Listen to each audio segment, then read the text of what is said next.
ดีเอฟซีของเบาจันเมื่อทุกคนเนาะมื้อนี้เบาจันกะได้มาทางแล้วไฟเนาะพี่น้องแล้วก็คือว่ามาเกียดทางที่ว่าบ่ให้ไฟไหม้ป่าหรือว่าไฟลามป่าเนาะมาในมื้อนี้ก็จะเป็นคือว่าหมดบ้านเนาะพี่น้องคือว่าครอบครัวละคนเนาะมาทางหมดก็จะเป็นอยู่ประมาณ400กว่าคนเนาะพี่น้องที่ว่ามาเกียดแล้วไฟในมื้อนี้พี่น้อง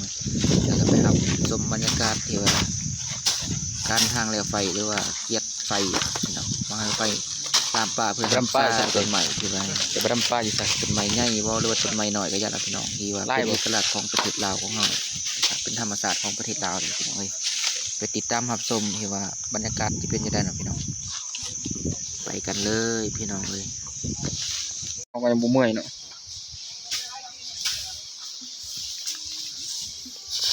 นี่เนาะพี่น้องนี่ก็คือบรรยากาศเนาะว่าผู้ทางไปก่อนกับทางไปก่อนเนาะพี่น้องผู้ตัดทางนำลังกับทางนำลังหรือเกียรตามลังเนาะพี่น้อง มันจะเป็นช่วงระยะไปนะพี่น้องเพราะว่าถ้าจะไปแบบพร้อมกันเลยมันก็ยุ่งยากพี่น้องกันนานแล้วอีกเราก็ได้เป็นไปเป็นแบบขบวนหรือว่าไปเป็นกลุ่มเนาะพี่น้องเป็นระยะดองชาลี่โอ้นั่นประมาณนี้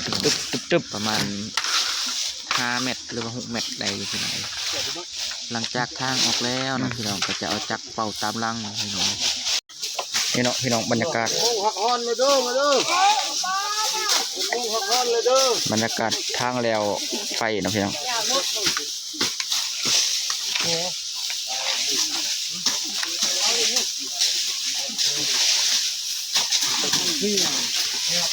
กลุ่มกองประมาณพี่น้อง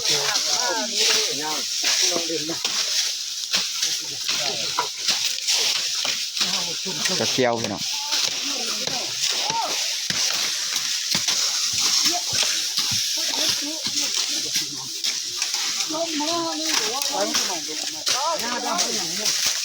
ธรรมศาสตร์พี่น้องปกป้องธรรมศาสตร์ข้าล่าพ่อเขาลงเลยนะเพื่อขี่กันเลยขี่มานี่มึงเนี่ยตัดนี่นะพี่น้องหลังจากที่ว่าทางแล้วไฟแล้วแล้วครับทักนั่งพักผ่อนไปยอมเป็นมือป่ะมากนอกตลอดบึกบรรยากาศมีสปาใหม่นี่นะพี่น้องมาเก็ตเหล้าแล้วไฟพี่น้องสมัยก็สมัยก่อนพี่น้องบรรยากาศเพราะว่าคนนี่ก็ล่าอยู่400 กว่าคนพี่น้องแต่ว่ามาหมดหมู่บ้านพี่น้อง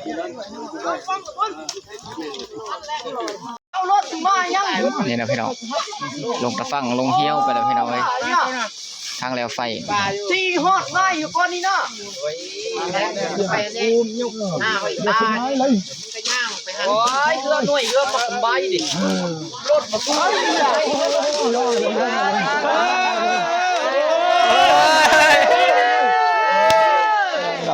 ศ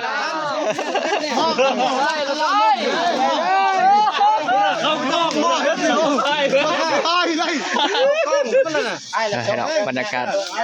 มันซื่นพี่น้องสาวเลยเดี๋ยวให้ค่อยเดี๋ยวนะเดี๋ยวให้ตามเลยสั่งบ้างแล้วฮ่าน่าเดี๋ยวนี่ยังมูนี่ค่อยเด้อบ้องเฮาฮ่าหรือบริเวณดูจะว่าใช่ให้ค่อยก็ยังค่อยก็แก่แน่นมันก็ยากโอ้ย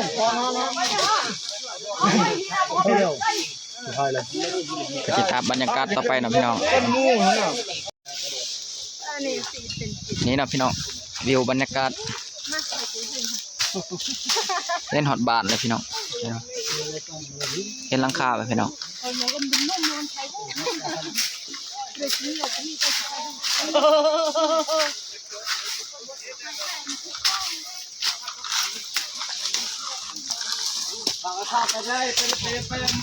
เด็ดฮอตนะพี่น้องเลยบังตะเวน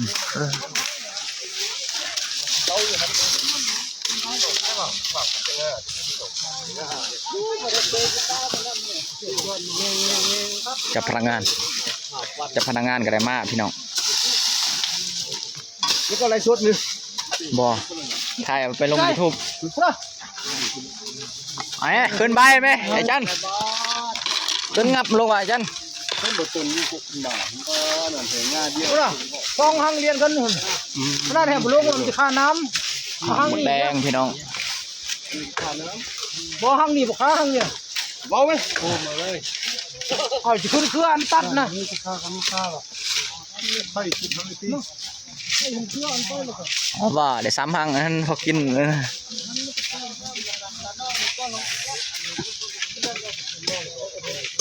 ติดตามระยะต่อไปนะพี่น้อง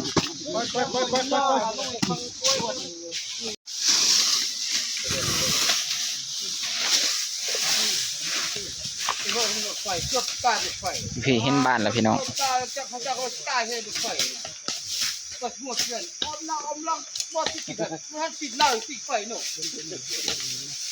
หลังจากที่ทางเกียดแล้วนะพี่น้องก็สำเร็จพี่น้องบ่เห็นสำเร็จเดินทางกลับนะพี่น้องพอจันทร์ที่พอไปแบบออกไปหรือว่าบ่มป่าขึ้นป่านะพี่น้องบรรยากาศพอปิดคลิปนะพี่น้องแดดก็ร้อนอีกพี่น้อง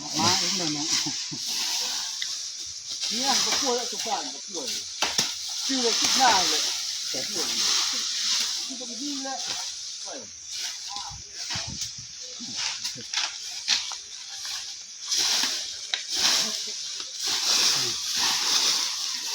นี้เป็นหน่วยเขาเนี่ยตัวขึ้นมาเนี่ยให้รักนี้บ่ ย่างไปเรื่อยๆเนาะ รักนี้บ่ตัวเฮานะห้อยไปอัดคลิปเลยจะส่งให้ทั้งกลุ่มเป็นยงก็นะว่าหยอกล่า เป็นย่างเขาลง YouTube ลง YouTube นะคนไล่บ่ จะหาสร้าง จะฟัง คนติดตามจะหาสร้างไปคน ปีนึงสูงสุดใช้เวลาปีนึงเว้านะก็บอกว่า เขาบอกด้นๆกับบอกคนนึงบอกไล่กับมันละเอียดเกินไปนะ บ่ฮาเว้าเขาอัดคลิปไว้เนาะไปแล้วเขาก็ไปหลบเสียงนี่ออกแล้วเขาเว้า บ่ได้ได้นี่เขา ตัดต่อ ได้ใส่เงิน ตัดต่อ เขาเวลาตัดเขาเว้าสิเขาตัดเสียงออกได้ใส่เงิน เดี๋ยวนี้นะ บ่ได้แล้ว บ่ได้แล้ว มีแต่เอาซื้อเอา ตัดเสียงนี่ออกเนาะแล้วเขาเสียงเขาไป เอาเว้าต่อก็ได้ เขาเบิ่งเป็นบทเขาก็เว้าไปตามนั้น แม่นเลยสัมพันธ์ให้ได้เดี๋ยวนี้บ่ได้ตัดเสียงออกบ่ได้ได้ใส่เงินคันเขาซื้อเอาก็ได้ถึงเขาบ่มีบัญชีซื้อเอาเขาตัดเสียงนะเขาได้ซื้อเอฟเฟกต์เป็นเอฟเฟกต์เป็นอันนั้นเขาก็ได้ซื้อเอาหมดเดี๋ยวนี้ สุดท้ายเขามีแต่ลงTikTokลงครับจากสิ่งต่างของมันบทขึ้นชั้นบนยังบนโหดนะไปถ่ายตั้งกล้องมานะก็คนไล่หลายตึกนี่เสือกร้อยไปเสือก200TikTok นะต้องหาเป็นจุดเด่นในบนโหดได้ห้างเอาขึ้นฟันกลุ่ม รุ่นควันกลุ่ม นั่นแหละ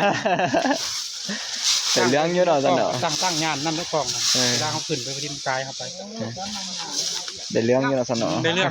ตั้งท่านคอยกันยังดังเลยTikTok 200 ไปนี่จะกะ100 ไปบุวิดแล้ว เห็นสร้าง YouTube กำลังเห็นสร้าง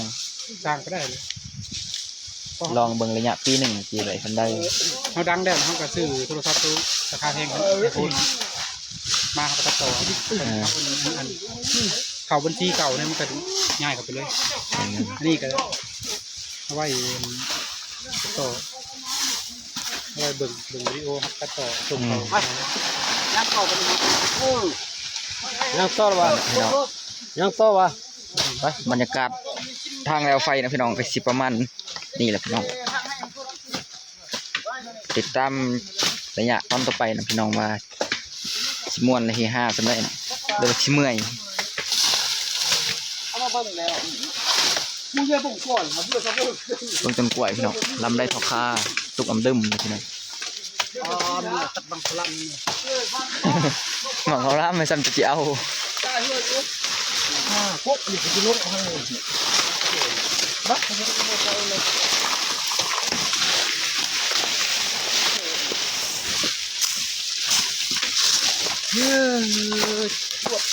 ปนมาเป็นเลย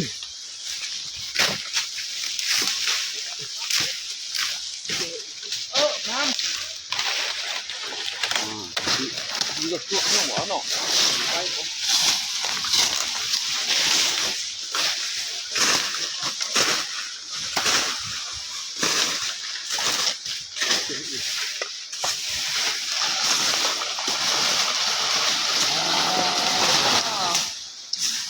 นโดนมันเร่งไฟมาที่นี่เห็นส้น